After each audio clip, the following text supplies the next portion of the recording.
नौजवान साथियों को नमस्कार करते हुए, मातृशक्ति के रूप में अभिनंदन करते हुए स्वागत करना चाहता हूं मैं इस खेतड़ी की धरती और छोटे से रामकुमारपुरा पंचायत और छोटी सी धानी चबूतरा वाली में राजस्थान के उप मुख्यमंत्री माननीय प्रेमचंद जी बैरवा का यहाँ पर बहुत बहुत स्वागत है, अभिनंदन है। स्वागत करना चाहता हूं मैं हमेशा परिवार में बड़े भाई की तरह अपने सर पे हाथ रखने वाले और स्नेह रखने वाले, और जब जब भी हम टूटते थे, बिखरते थे और हमें दोबारा संभाल लेने वाले मेरे बड़े भाई सतीश जी पूनिया का बहुत बहुत अभिनंदन, दिल से अभिनंदन करना चाहता हूं। स्वागत करना चाहता हूं हमारे संत शिरोमणि बलदेव दास जी का और सोए भोज के मैन सुरेश दास जी का और हमारे क्षेत्रीय संत बाबा जसनाथ जी का और अन्य संत जो यहाँ पर उपस्थित है, मैं खेतड़ी की जनता की तरफ से उनका बहुत बहुत स्वागत करना चाहता हूँ। हमारे विधायकगण हमारे सहयोगी के रूप में पधारे हैं और आशीर्वाद के रूप में पधारे हैं, और हमारे सांसद महोदय जो हमेशा हमारा स्नेह रखते हैं और जिले में इतना घूमते हैं और खेतड़ी में विशेष कराते हैं, और इस मेले में तो वो जब से बने हैं उस कार्यक्रम में हमेशा पधारते हैं। मेरे बड़े भाई नरेंद्र जी खींचड़ का स्वागत है। जावर सिंह जी खर्रा जो हमारे परिवार की तरह स्नेह रखते हैं, उनका भी स्वागत है। विधायक हमारे गोवर्धन जी वर्मा जो दोबारा विधायक बने हैं, उनका हमारे साथ युवा मोर्चे से भी संपर्क था, और जब ये प्रधान थे जब भी हमारा संपर्क था। मैं सम्मान करना चाहता हूँ इस काचखान सम्मेलन में, मैं सम्मान करना चाहता हूँ कुलदीप जी धनखड़ का जो विराटनगर से चुन के आते हैं और बड़े संघर्षशील नौजवान हैं, उनका भी सम्मान करना चाहता हूं, और मेरे छोटे भाई सुभाष मील का सम्मान करना चाहता हूं। इसी कड़ी में सम्मान करना चाहता हूं पूर्व विधायक प्रेम सिंह जी बाजौर का जो एक अटल चट्टान है, और उन्होंने शहीदों के लिए राजस्थान में जो किया है मेरे हिसाब से कोई कर नहीं सकता।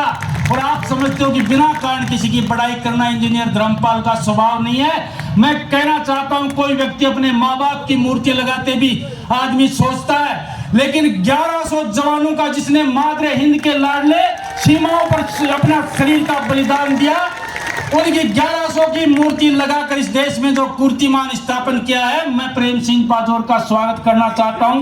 पूर्व विधायक सुखकर्ण जी चौधरी जो हमारे साथ साथी और सहयोगी के रूप में रहते हैं, दुर्भाग्यवश 419 वोटों से ये छोटी सी जीत बड़ी खलती है साथियों। पिछली बार अपन 957 वोटों से हारे थे। कभी मैं भूलना चाहा तो भी आपने भूलने नहीं दिया कि सुबह शाम तक यही कहते थे, ये और कर लेते वो और कर लेते तो ऐसे हो जाता।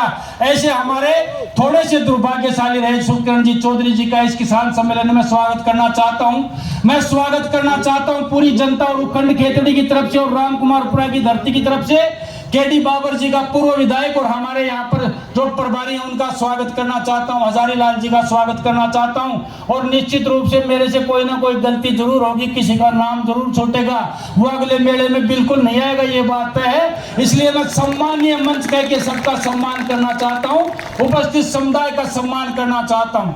लेकिन इस बार मुझे एक बात कहना जरूर चाहूंगा आप लोगों से कि पहले जब हम इस कार्यक्रम करते थे, किसान सम्मेलन करते थे, तो निश्चित रूप से आप में जोश होता था। लेकिन इस बार ये जो बीच की जो दूरी बढ़ी है, ये मैंने नहीं बढ़ाई है, मैं तो अभी भी वही हूँ आपके पास ही। ये मुख्यमंत्री और उप मुख्यमंत्री के कारण ये दूरी बढ़ी है। अगली बार हो सकता है इसको और नजदीक कर देंगे, कोई ना कोई इनमें से मंत्री बन के जरूर आ जाएगा और आपके पास खड़ा होकर भाषण देगा। हम उस मंच पे दिया करते थे।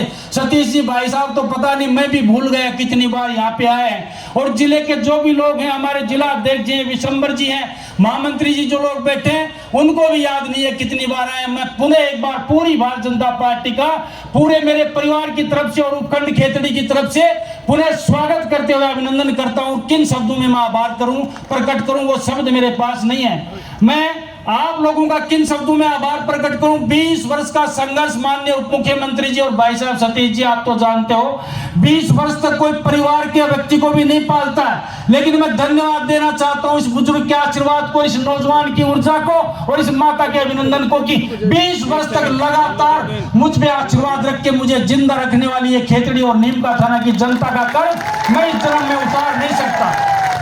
मैं इस जन्म में क्या, मैं 7 जन्म लूं तो भी आपका कर्ज नहीं उतार सकता। मैं अपने रक्त की एक एक बूंद निचोड़ के आपके चरणों में डाल दूं तो भी समझता हूं वो कम है। मेरा परिवार, मेरे साथी सहयोगी, मेरे रिश्तेदार आपके ऋणी और आपका ऋण उतार नहीं सकता।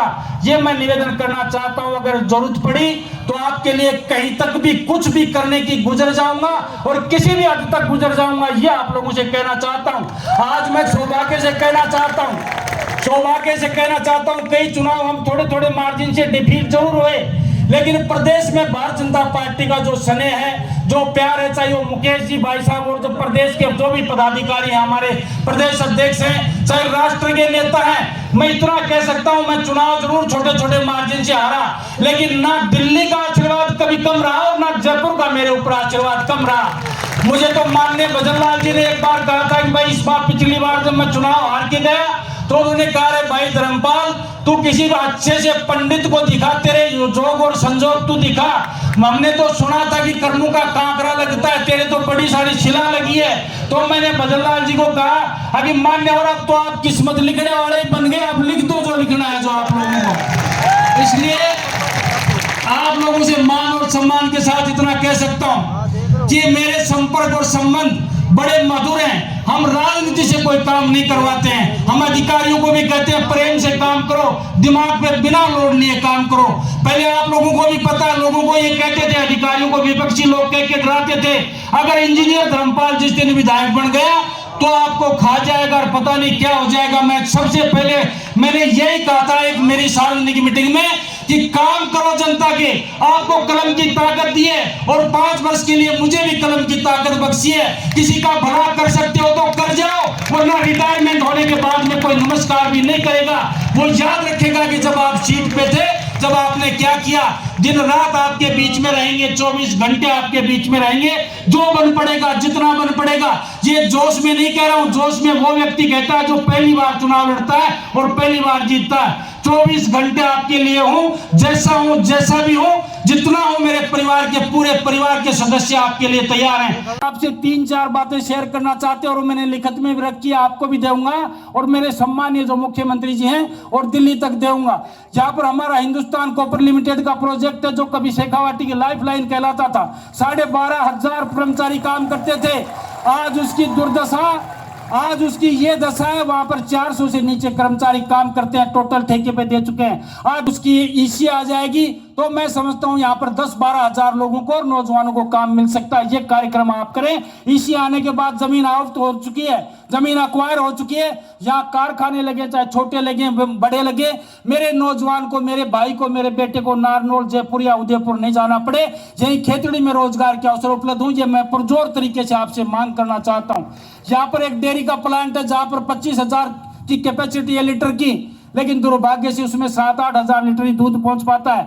उसमें अगर आप चाहेंगे और हमारी सरकार चाहेगी, उसको पूरा डेवलप अगर कर दिया जाए तो 2,500 नौजवानों को रोजगार उसमें मिल सकता है, प्रत्यक्ष या अप्रत्यक्ष रूप में। ये मैं निवेदन करना चाहता हूँ। और दूसरा जो आपका ही काम है, उसमें कहीं किंतु परंतु नहीं है।